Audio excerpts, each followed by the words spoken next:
Hello, my loves. Welcome back for another video.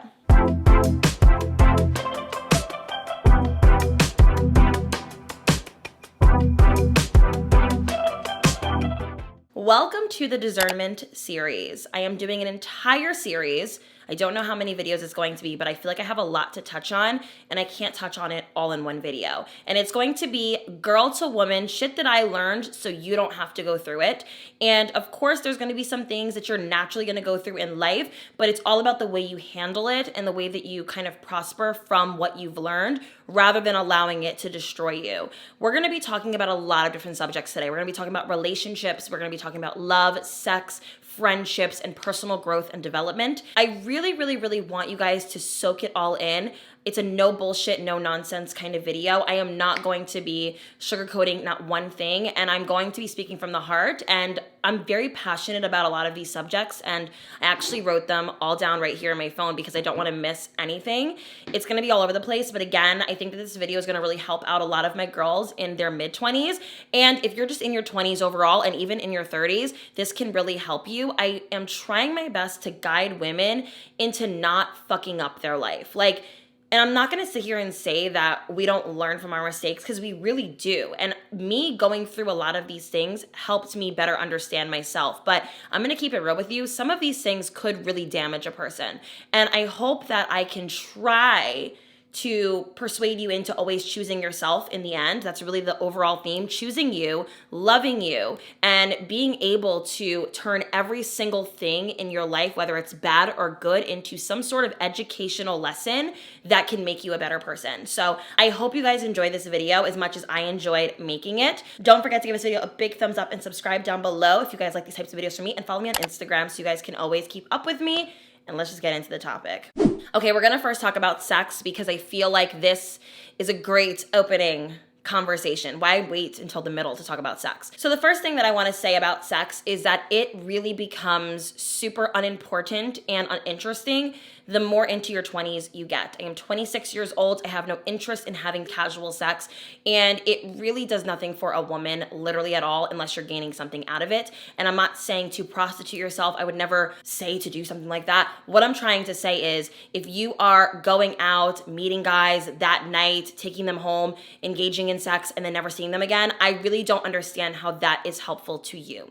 Now, the reason why I am super passionate about this is because I am a retired hoe. I'm not gonna sit here and say that I was giving my shit out to everyone, but when I was a lot younger, I'm talking pre-7-year relationship, I was having a lot of fun in high school. I was just a girl, wild, out of control, and I swore up and down that I could not really feel things just from being intimate with someone. That was like my stance. The older I get, the more I realize how damaging it really can be to a woman. It's really scary when you give your body to people and you feel like you're in control, but in reality, you're not. You are sharing your sacred temple, and I'll go as far as to say certain guys that I've given my body to shouldn't have even been able to see me naked. They didn't deserve it. They shouldn't have had the privilege. It really actually bothers me. If I could erase them from my body count, I would, because I'm just too good for that. I'm gonna say this right now. If you are in your 20s, whether you are 21, 27, 25, I don't care how old you are, really sit with yourself and say, am I gaining something out of this? And why do I like it? Because I bet you what you're going to figure out is the reason why you like it isn't because you like having sex with this person. It's because you like spending time with them. Oh, so you realize that your love language is quality time. That's what you found out. Or you like validation, or you like to, engage in performative action because it makes you feel good and it strokes your ego. What is it that it's doing for you? And let's dissect it. Let's figure it out. And I think that we as women need to take our power back in being a little bit more picky with whom we share ourselves with. And if you have to go through it to figure this out, I'm cool with it. I'm just sharing my own personal thoughts, being that I'm 26 and do feel like certain people that I've been intimate with, I've gained nothing from.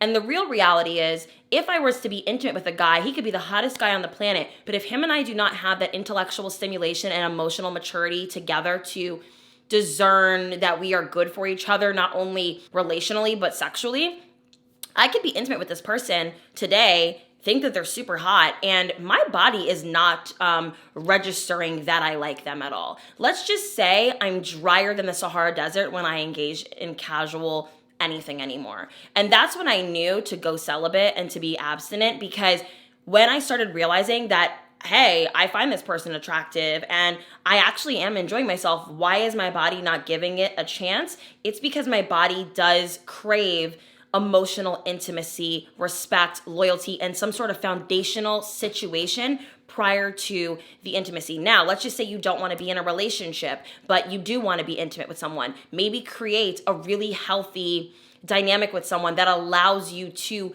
at least still have that emotional intimacy so that you can enjoy it more. If you can't, then you can't. I mean, for me, I'm never going to promote situationships, but it works for some people. And as long as there's some sort of foundational respect and, mutual attraction and chemistry, then I can see you maybe enjoying it more. But honestly, I think it's just time to hang it up. Okay, being mean to men is really the only way to protect your peace. I'm really big on this because I was a nicey nice pick-me girl for a very long time. I would walk around and do everything in my power to be picked, to be liked, and to be someone's favorite. Oh my God, she's so cool. She's a cool girl. No, I'm not a cool girl anymore. If I feel uninterested, disrespected, treated like shit, you're going to get my mean mug. RBF in full effect, babe. And to be honest, men that are really serious and want something also serious with a person is going to actually really enjoy your RBF, is really going to enjoy you being picky and not so forthcoming. It's the girls that are so, oh my God, hi, what? It's those girls that get taken advantage of more. And my whole goal is to avoid you guys being taken advantage of. I don't want you walking around being taken advantage of because you're too nice. Practice being mean, practice discerning certain people, practice being pickier, and we're gonna get into that in a second, and just be a little bit more choosy with whom you share your time with. And I do think that it's important that we just are like that. Again, I would always admire about my mother how she was just so not stoic, that's not the word, but she just wasn't a pick-me. She wasn't begging to be picked, and she does come off like someone who has high standards and high morality, that she's not going to just fall for any clown that brings her roses, chocolates, and tries to get in her pants. And I was like, come on, be friendly. But I'm realizing that friendliness will get you nowhere with a lot of these people. So to just be a little bit more dicey about that. Be picky and discern picky men. So for me personally, I have a little bit of a story time. I knew this girl years ago who used to brag about the fact that she would date guys who specifically would always gas her up, was the word she used, and really loved the way she looked. They would be so obsessed with the fact that she was the definition of pretty privilege. And she would always say, he would never mess with that chick over there because he likes a girl that looks like me. Come to find out, she found out that this guy was cheating on her with somebody who was a 2 out of 10 is what she called it. Heavier girl, not really in shape, didn't look like she took care of herself, and was a hot mess essentially. And it really affected her ego. And I have to say, I understand, because if you're a woman of a certain level of stature, you take good care of yourself, you are constantly evolving, you have created a certain level of hierarchy in your own life, it is disrespectful when you find out that the man that you're seeing who said that they loved you for that reason ended up going down and degrading themselves to be with somebody so different from you. The antithesis of what the reason is that they liked you for. It's time to discern pickier men and being picky ourselves, okay? You want to be with someone who isn't chasing a feeling. Something that I've learned from not only my family, my mom, but also my friends, is that there are 2 types of men out there. There is the men who are chasing a feeling. They want to have sex. They will have sex with anything. And then there's the men who will find other outlets to channel that energy. They'll go to the gym. They'll work. They'll hang out with their friends. They'll take up a hobby.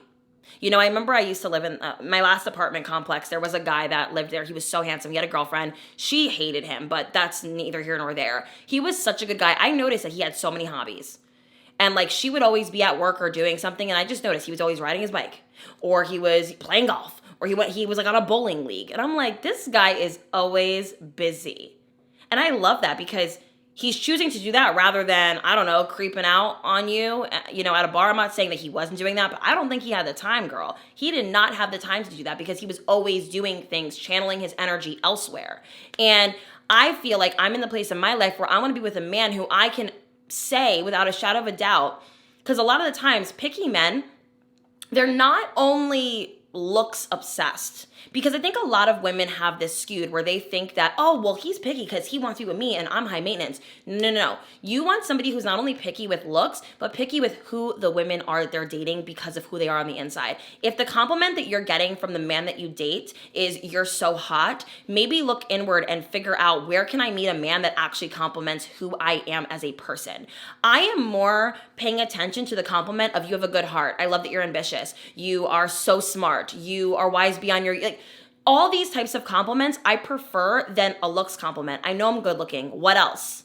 What else? Be with somebody who is picky, because you're gonna find out that the guys that you date a lot of the times are ending up with women that are nothing like you, nothing of the sort. And they're a hot ass mess, and you're feeling like it hurts your ego because you're like, well, why did you even like me? Well, I'm gonna tell you why they liked you, because everyone likes nice things. I had to learn that too, that just because somebody likes you does not mean that they like you really and they really want to be with you. No, everyone likes nice things. You go into a Gucci store, you might like a bag, doesn't mean you're going to buy it. You can like it, but you can't necessarily keep up with it, afford it, or actually really have it. So look at yourself that way. If you have been taking good care of yourself all of these years, you're high maintenance, you're spending time on your hair, your makeup, your fitness, you're, surrounding yourself with good women, you have a great circle of friends, you have hobbies and interests, it's time to understand that it's not really that much of a flex if a man likes you. Of course he likes you, babe. You're fucking gorgeous. And you're winning in life. What else? We're done with the, oh, I want to be with him because he likes me. What else? What else, babe? Okay? Everyone likes nice things. And also, on top of that, attention does not always equal intention. Beware of that. Just because somebody is giving you attention doesn't mean that they have good intentions with you. And a lot of the times we tend to be more interested in the person that's super communicative with us. And I fell victim to that myself, because think about it. There's this whole world of dating where a lot of us women in our 20s who are single and going through life, we tend to notice when a man is more communicative, because think about all the guys that you meet that just don't really text back.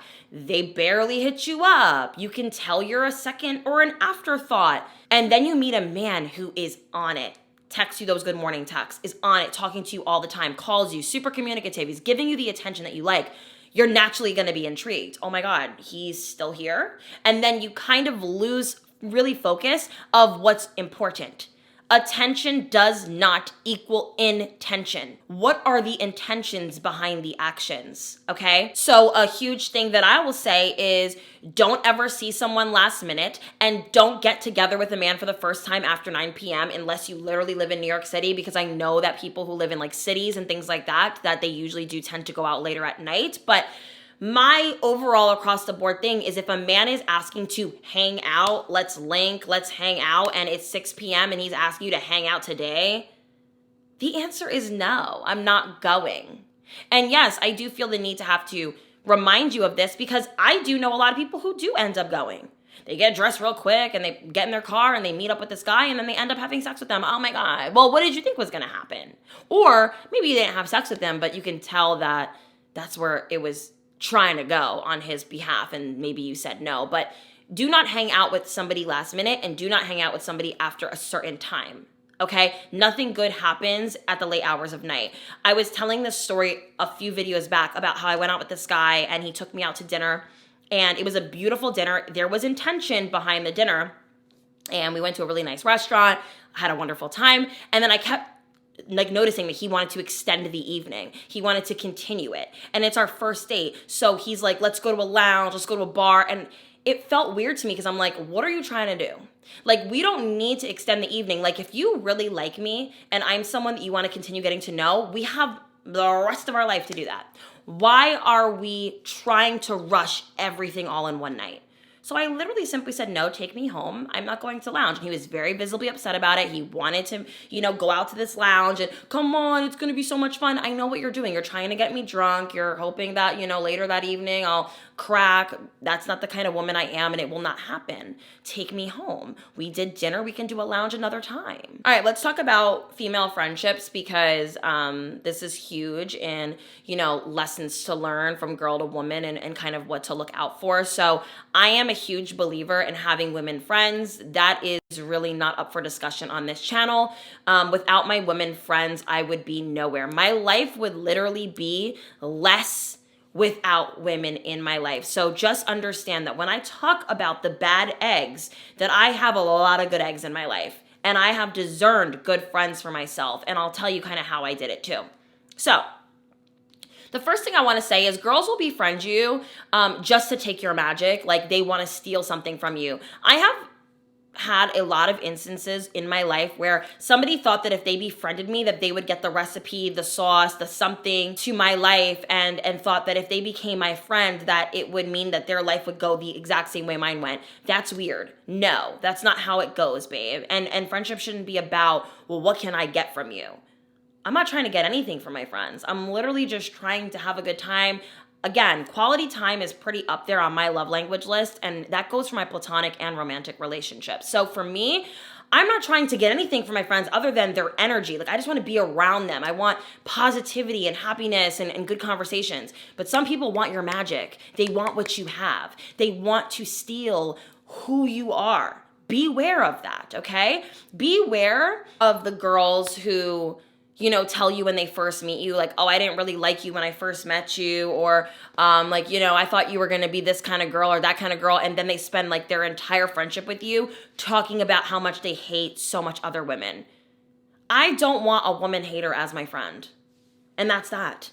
That doesn't make sense to me. I'm a woman, so why would I want you in my life if you're a woman hater? Doesn't make sense to me. And I also just think that it's really annoying when women say things like, oh, I'm a girl's girl, and then they're nothing of the sort. So I really feel like if you really are something, you're not gonna have to always try to convince people of who you are. Like, I don't walk around being like, I'm such a girl's girl. Like, it's freaking obvious I'm a girl's girl. Like, I have friends that I spend my time with. I don't need to convince anybody that I'm a girl's girl, okay?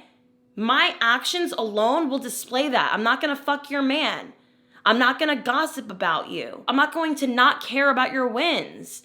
That is, to me, what constitutes not a girl's girl. Instead of convincing everyone that you're a girl's girl, how about you just practice being loyal to your friends? Practice being loyal to women. When you get with a man and he's kicking about another woman to you, you shouldn't be laughing with him, okay? Because honestly, any man that is gossiping about a woman incessantly to you, he's probably fucking in love with her. So, babe, hate to break it to you, but he's talking about her because she's on his mind.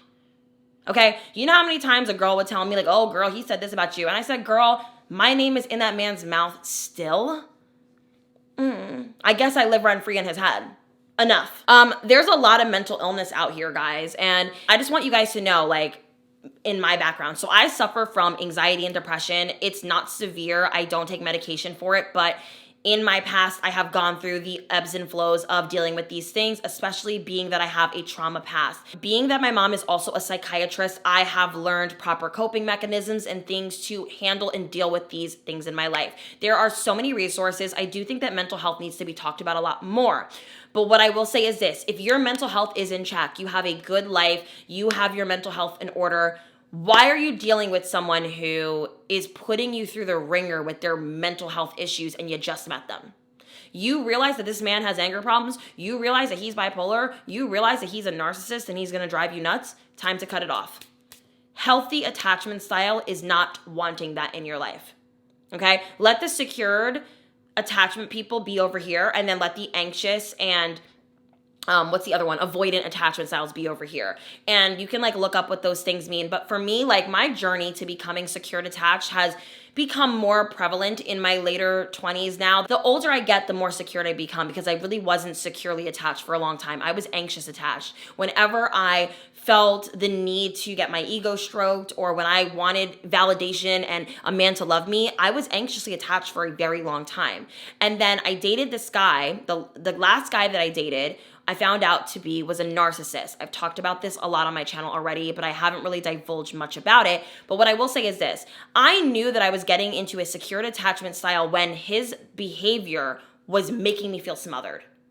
I felt smothered. He literally smothered me and it felt odd. I'm like, wait, like I know I'm getting to a secured attachment style when I can't handle a man being like obsessive with me. Where back in the day, had a man been so annoying and communicative the way that this guy was, I would have loved it. I'd be like, my God, like, yes, I love this. Like, I would freaking love it.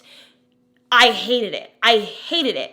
And then, sometimes I would go through those like, moments in this relationship with this narcissist where I was starting to get anxiously attached again because then he started being avoidant.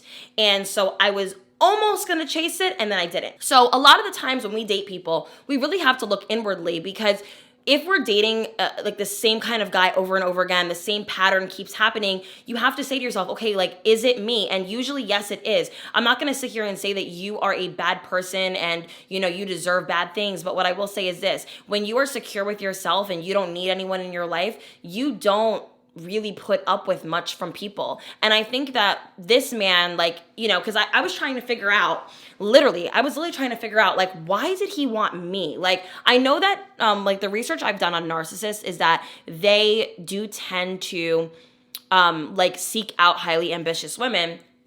So, obviously that. But what I did notice after, like, kind of dissecting it more in my head was, I believe that he seeked me out because when he got to know me, like, in the beginning, he realized, okay, she lives alone. She doesn't have family and friends close to her. She seems to be like, not super like busy all the time. So I could probably cling to her. But little did he know, and I really think that he bowed out when he realized that I do have a healthy support system around me and that I'm always with people. And like, you can't fool someone who has people in their life that are active and care about them. So yes, I do think for a moment, I was sucked in, and the only reason why I was sucked in was because I loved the quality time we had, and that seems to be the common theme in my life where I'm like, okay, Haley, I think the part where you need to work on is it's not so much that you shouldn't want quality time, it should be who you want it with that you need to improve. So that was something that I have to work on and I'm very aware of, and being self-aware is something to be super on top of when you are approaching your later 20s. We need to start doing that work where we say, you know what, I do need to work on this, and this. And I know, like, there have been things that came up in that situation where I knew that I worked on it already. I'm like, oh, I fixed that about myself, and I fixed that about myself, and I fixed that about myself. But what I didn't fix was that I didn't mind being in his presence, even though I didn't really like him like that. Like, I said, you know what? I get to have someone to hang out with. It's nice, whatever, harmless, but it wasn't harmless. And it attempted to cause me harm. And I now know it's not all company is good company. Your gut and intuition will guide you. There has never been a moment in my life where I was truly ever blindsided by negativity or something bad in my life. People will show you who you are. Allow them to. Sometimes it's okay to just sit back and let them. Sit back and let them. I never let somebody spend too much time in my life if they're gonna play with me. I'll give you a moment to make a mistake just to see, like, is this really a mistake or is this who you really are, okay? And when you get that realization, make your decision. When I do that, like, dating, guide, and I go through, like, the things in my head of, like, okay, well, what signs did you miss and all of that, there's never not a sign. There's always a sign. There's always a sign, and your gut will usually tell you. Your intuition will guide you. Let it. And don't ignore it, because a lot of the times we'll ignore it by saying, well, I don't have enough data. Like, I don't want to cut somebody off because, like, they didn't do too much. Somebody doesn't have to do, catastrophic things to you for you to end it with them. You can leave when you feel not so great about something. I literally have this written down in front of me right now. You don't need an in-depth reason to be done with someone or something.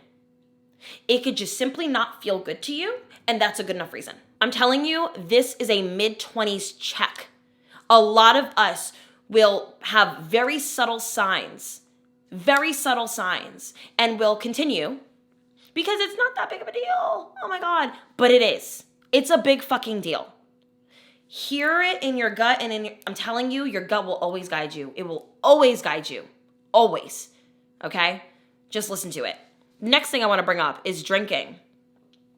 Drinking alcohol with certain people will really reveal who they are.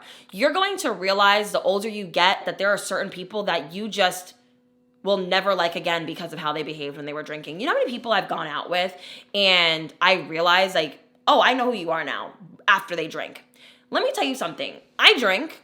I've never hid that fact about myself. I drink. I started drinking later in life. Like I had my high school bad girl phase. Then when I graduated high school, I didn't have a sip of alcohol. I didn't even drink when I turned 21, and I didn't drink majority of my last relationship. When I became single is when I started drinking again, and it started gradually. So I would go out, and I get drunk or whatever, and I'm still me. I'm still Haley. But then there's people that you'll go out with, and you'll be like, who are you? Who are you? I don't like this person. They'll be mean. You know how many guys that you can date who get violent, get mean, get angry, treat you like shit, will talk shit on you, will make you feel uncomfortable. Women that, lose all inhibitions.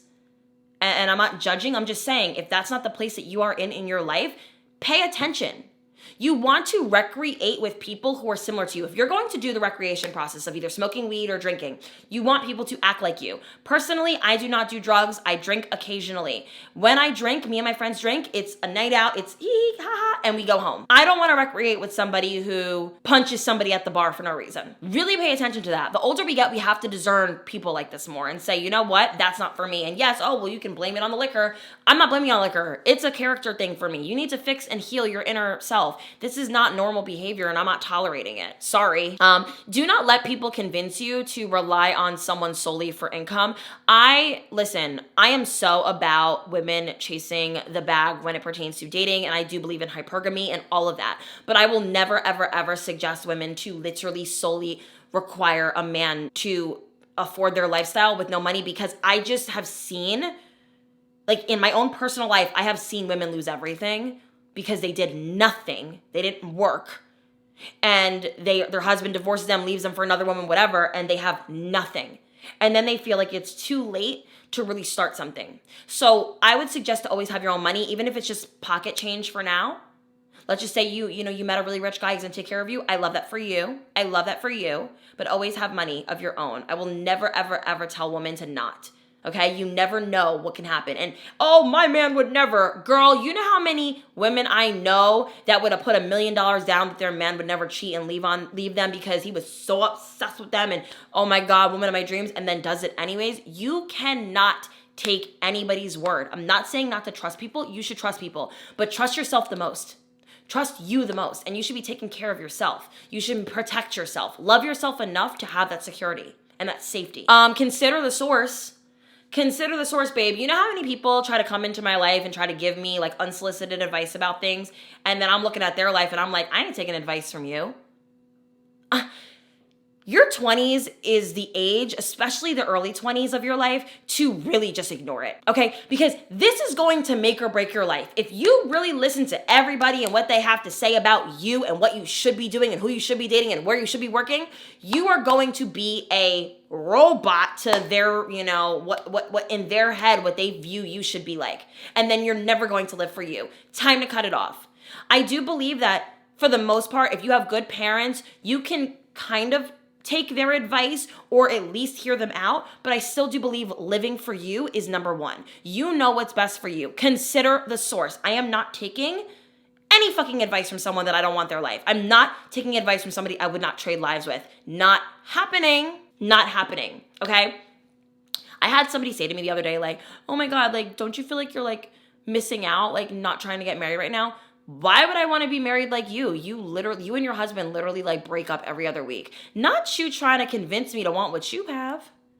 Babe, are you miserable and you want me to join the miserable party? I'm not doing it. Okay? I am not chasing anything. I'm only attracting. I just want to live and be and exist. Okay? And there are amazing, amazing, amazing men out there. Amazing men out there. Okay? And I'm aligning myself with that. And until I meet that, I'm doing me. I'm doing Haley. And I'm going to work on Haley in the process. This is just the beginning of the discernment series. Let me know down below if you want me to continue it, if you want me to continue more story times and just, you know, tips and tricks and advice to shed on these subjects. I think it's super important that us women in our 20s are really, really, really discerning and want better for ourselves, and will always put ourselves first. And sometimes it just takes a little bit of advice giving and pushing in the direction for you to really just take that leap of faith into choosing you.